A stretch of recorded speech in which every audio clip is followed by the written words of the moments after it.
when you start on your feet, it can be intimidating for those who haven't had a chance to do it before yet. We're going to start at a very low beginning level of it. Low beginning level we're going to start with is we're going to put our shoulder down, and I want to work on the idea of the angle being straight and forward, not opening and falling off to the two sides, which is something that people do a lot. So the way we're going to start with that is we're going to be, and you can do this in your house. You can, I wouldn't recommend doing it on concrete until you practice a little bit, but this is a very low, easy thing to do. So the idea we're going to have is I'm going to have one knee down, hand down for support and balance. I'm going to touch, and I'm going to push myself forward. The pushing myself forward part is one of the things I want you to really think about and pay attention to. It's something. So we're going to be here. I'm going to push over my shoulder with my left foot, and when I go up, I want to go up over the top so I end up going straight. I don't want to kick off to one of the either sides. It's going to help kind of keep your roll under control so you don't lose the ability to stay in a line, and you'll roll across your back to the correct angle. If you open up to the two sides, you end up flattening your back, which is not how you want to end up landing. So you want to end up being on your sides, which is going to give you a better, stronger, safer landing position. So from the other side, the right shoulder is going to go down. My left leg is out to the side. My hands down for balance. I touch my shoulder, really tuck my chin. I'm going to push now with my right foot and really come up over the top, and I'm going to end up on my left side with my slap. If you're rolling on something beside a mat, you don't have to slap. You can just touch to maintain good habits. This is the same exact roll you do from your feet. You process it like this, and when you have the opportunity or the need to roll from your feet, you'll be able to do that really easily without having to do a lot of other transitions. If you can do this well, it'll translate directly to taking a good forward roll feet wherever you're taking. Like I said, I would not recommend doing a lot of rolling on hard surfaces yet until you get good at it. But if you had to, it becomes very survivable, which is the self-defense aspect we're looking to make sure we can do is what we're focused on. I mean, if you come up a little bumped and bruised and scratched, I can live with that. If you end up landing badly and on your head, your neck, your elbow, or something like that, that will be a problem. So we want to make sure we want to keep ourselves in that straight line. So let's do one more. So I have one knee down, my hand is down, my shoulder touches, and I want to make sure I'm really getting down to the ground here, because this is where I can take it very low and easy and do it anywhere. I push with my left foot, and I can take a nice easy roll that I can practice and be good at rolling anywhere. Okay? Do you want to do it the other way? So we're going to go here. Now we are going to go from the other side. So we want to stay in this position. So I'm going to touch my shoulder now. My other foot is out wide, so you can see it from the side angle here. I'm going to push with my right foot, and I'm going to go over the top. And it should be a nice, easy roll. Once again, I don't even have to slap, and I'll end up taking and being fine. So we're going to do that much with the forward rolls tonight. And like I said, if you practice that, so when I first started rolling in 1994, whatever it was, when we started doing Aikido and Judo back in Baton Rouge, I thought I was impervious to injury and knew lots of stuff, and I was wrong about both things. Within the first couple of weeks, I tried to go too soon, and I ended up landing on the point of my shoulder. Knocked my shoulder up, messed it up, and that was a problem, so we don't want that. What I did then, because I didn't want to stop, was I rolled like this for a month, maybe a month and a half, a long time.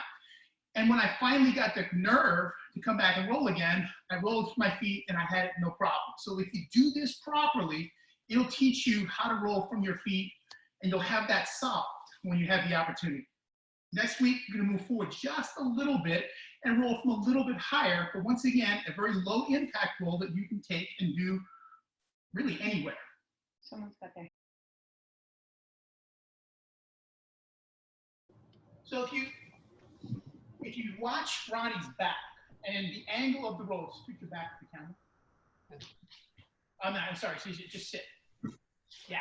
So if Ronnie's rolling, he's going to roll from this hand down, and he's going to go across his back to this hip. So the angle you're going to roll, if your left hand forward, is going to be across right around this angle, which is what's going to put you on this landing zone on your side rather than flat on your back.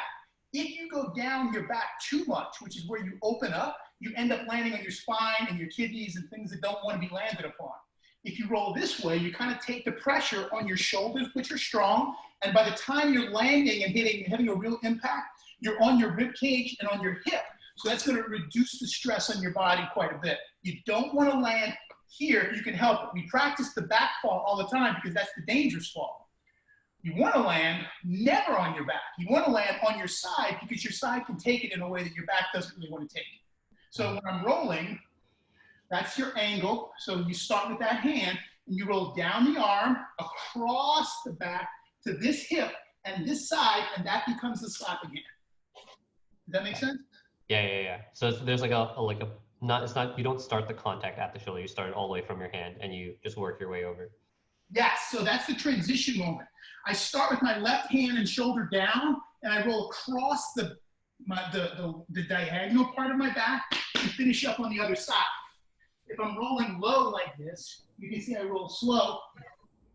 Now I'm on my right side in a nice, easy, solid landing position that puts me in the big, strong muscle and bone groups rather than flat on my back where all the things that I'll land on that are going to give me trouble and maybe potentially injury.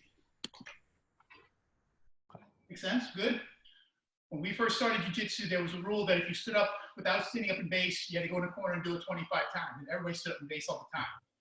I don't do that as often as I should. Sometimes I see people who are been doing jiu-jitsu with us or judo with us for a long time who don't do the standing up in base idea. And that's not good. It's a very useful tool, both in terms of self-defense, in terms of the way you get to your feet safely and in a supported way so you can't be knocked over so well.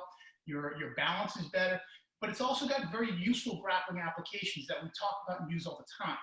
So the basic standing up in base idea is I'm going to be on my right side and my right hip, and I'm staying here, my weight on my right hand and my left foot. When I come up, I want to come up by putting my backside, my underneath leg past my right hand. So when I come up, I'm in this tripod position, which is very stable, and I can use this, very difficult to knock me off my base, and then I stand up. Now, when I go back down, I'm going to go down on the other side because I'm practicing two different skills, the standing up and base skill, but I'm also going to be able to practice what we're calling a sit-through. So now I had my right hand down. Now I'll put my left hand down and I sit through onto my left hip. When I come back up, I'm just going to leave this exact position where it is. Now I come up, put my left foot down. I come to my feet when I'm ready to go. Right hand down. I sit through to my right side, and I'm comfortable in a good, stable position, both ways, coming up and going back down, okay? Standing up in base is something everybody needs to be able to do well. It's useful for self-defense purposes. It's useful for stability, standing up purposes, and it's really useful for grappling. It comes up a lot. Once you learn to see it within movement, there are a lot of useful ground skills that happen by being able to come up. Anytime I'm on the ground, if I can, even if I just come up to my knees, I'm coming up to a neutral position, which lets me then use my takedown skills or let me use my off-balance skills. That becomes really useful. So working on your standing up base is something you can still do at home. Do 10 times on each side every day, and in a couple of months, even a couple of weeks, you'll have it for the rest of your life. All right, so any questions about standing up in base? Not a question, but this is Joy. I'm standing here with Lee, and we were both just saying, we use this all the time in everything when we're working out, when we're on the mats, but, it's something that's so useful in everything. And it's actually also a technique that I was taught in physical therapy when I've had problems with my back to relieve the stress from your back muscles as you're standing up. So you're coming up from the ground and you're standing up. So there's a lot of stress that you're putting on your back muscles. Standing up in base can lessen that stress so that you're not putting undue stress on your back. Yeah, this is a really important skill, and it's something everybody should have. It's not hard. So a really relatively minimal investment will give you something that you'll use forever. Grappling, life, everything, it'll come up a lot. And it's a very useful important skill. I'm with Joy 100%. you can get a lot of good utility in all sorts of different things with a really small investment of your time and effort. And if you want to talk about just doing stuff like Jake was doing the 10-10-10s last night, you do standing up and base 25 times on each side every day. It's one little thing you can do to teach your body something useful and get a little bit of your heart rate up. So it's something else you can do that's useful for you at home. No need to fall or need mats or anything else. You know, you need a partner for it. So it's good and useful to do. Okay? Okay, so we're going to talk a little bit about some self-defense now. Fundamentals, we talked about a little judo, we talked some jiu-jitsu, we talked some basic grappling and body movements, and we talk about some self-defense. So we don't do as much self-defense in jiu-jitsu as we used to, but we're going to use it, and we use fundamentals for that. So we're going to do a little bit of fundamentals self-defense now. So we're going to do a technique that I think is an important technique because it lets someone small control or potentially defend themselves against someone much bigger. So since we're talking about someone small defending against someone bigger, I'm going to use Ronnie here because we're not going to do smaller against bigger. All right, Ronnie. So we're going to do a technique called Wake Gatame. Now, Wake Gatame is a great technique because it's a force multiplier. This is where the small against big idea gives you some leverage and opportunities here. Because what I'm going to do is I'm going to use pressure against a joint to control a problem. The problem I have is Ronnie's trying to be dangerous, potentially hurt me, potentially not. I don't know exactly what it is, but I want to control him because he's making me nervous. Now, what we're going to try and do here is we're going to use a technique called Wake Gatame, which is essentially a straight arm lock. So Ron's going to put his hand on my chest. All right, here's the deal. I need to control this hand and turn his arm over so I can have access to his joint. His joint right now bends this way. I want to turn the orientation of his hand so I can control and put the bend of his elbow in a different direction. I'm going to come here. Notice the hands. I'm going to go, my thumbs blocking his wrist, and I'm going to be able to control his wrist like it's a pipe wrench, and I'm going to turn his thumb down to here. Okay, now, to control him, I want to extend him out a little bit. I'm going to take my left elbow, and this is important, above his elbow, between his elbow and his shoulder, here. So I'm in this position. Now, right now, Ronnie's hand is below his shoulder and his head. I don't want to keep it that way. I'm going to start lifting his hand, and you see the leverage that does to his head. Now, to control him, I don't want to hold on to him here because I could maybe hurt him, maybe control him, but he's got a free hand and some mobility and ability to move and resist me that I don't want him to have. The way I'm going to control him, remember, I don't want to injure him if I can help it. If I have to hurt him, I better recognize that if he's hurt badly, I have a problem too. Cops, lawyers, all sorts of bad karma, any number of different things. So if I can control somebody and not injure them, I want to do that.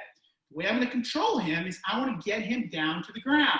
I'm levering using my weight and pressure to keep his head below his hand. I'm putting my knee on the ground slowly with control. All right, we're close to the ground, but we're not there yet. I'm going to keep going down and touch my elbow to the ground. Now he's really stuck, and I'm behind him, which is a good place for self-defense. Now, earlier in our stand-up and base, we did a sit-through on the way down. I'm going to sit through again. I sit through onto my left side, and that pressure forces my partner, in this case, but potentially my problem, all the way to face down. Now, I can control and secure him without having to hurt him. If he starts getting too squirrely or trying to do something I don't want, a little bit of pressure against his elbow is enough to convince him to stay still.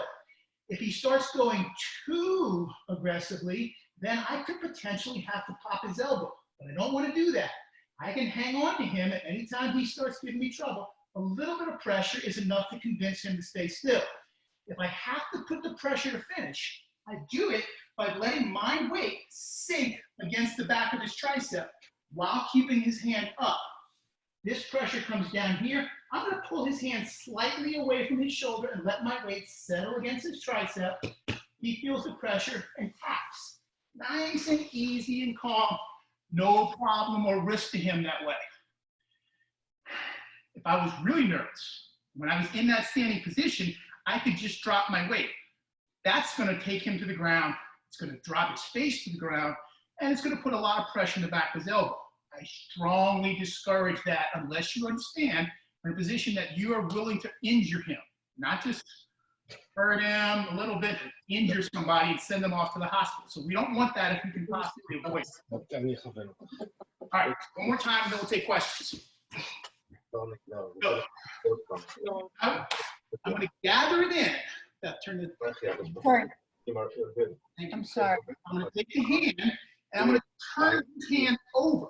So his pinky is up, his thumb is down. Now, I'm going to get him off balance forward. That's going to help me get over the top of someone who is taller than this. Ronnie is.